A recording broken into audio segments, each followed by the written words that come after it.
Армысыздар достар, сіздердің назарларыңызда Қазақ English арнасы. Мен сіздерге Абай атамыздың қара сөздерін ағылшын тілінде үйретемін.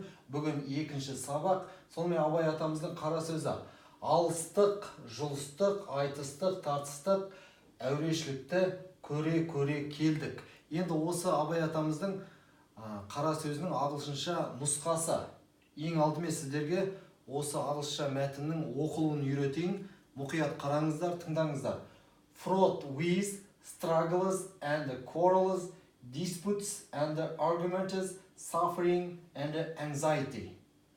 Салыстыра қарасақ, Абай атамыздың аудармасы ағылшын тілінде кішкене басқаша берілген. Мысалы, Абай атамыз өзінің қара сөзінде етістікті өткен шақта қолданса, ал аудармашы сол етістіктің мағыналарын зат есім сөздермен берген. Мына жерде міне fraught with дегеніміз біз толы деген мағынаны береді. Яғни толы деген ол Абай атамыздың қара сөзінде жоқ негізі. Fraught with толы. Не нәрсеге толы? Fraught with struggles күреске толы. Күрес дегенімізді алыстық дегенді struggle деп аударған. Struggle, яғни күресу, алысу. Күрес, алысу. Бұл жерде зат есім болып тұр. And және quarrels. Quarrel дегеніміз ұрыс, керіс. Бұл жерде аудармашы жұлыстық дегенді quarrels деп берген. Disputes. Disputes дегеніміз, dispute деген айтыс, айтысу. Айтыстық дегенді disputes деген зат есіммен берген. And және arguments. Arguments дегеніміз бұл зат есім даудамай деген сөз. Енді тартыстық дегенді arguments деп берген.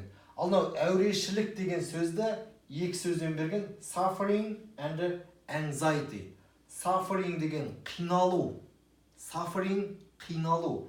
Anxiety деген мазасыздық, мазасы кету, алаңдау деген сөз.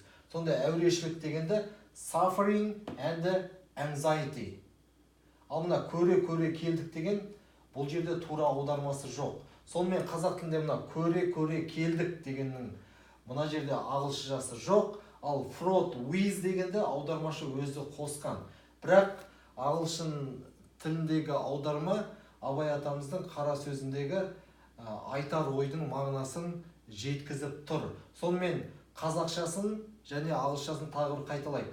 Алыстық, жұлыстық, айтыстық, тартыстық, әурешілікті көре келдік. Енді ағылшынша нұсқасы: fraught with struggles and quarrels, disputes and arguments, suffering and anxiety.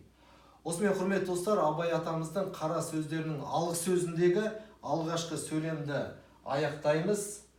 Бұл сөйлемнің бас жағы бірінші бөлігі бірінші сабақта берілген, мынау екінші сабақ.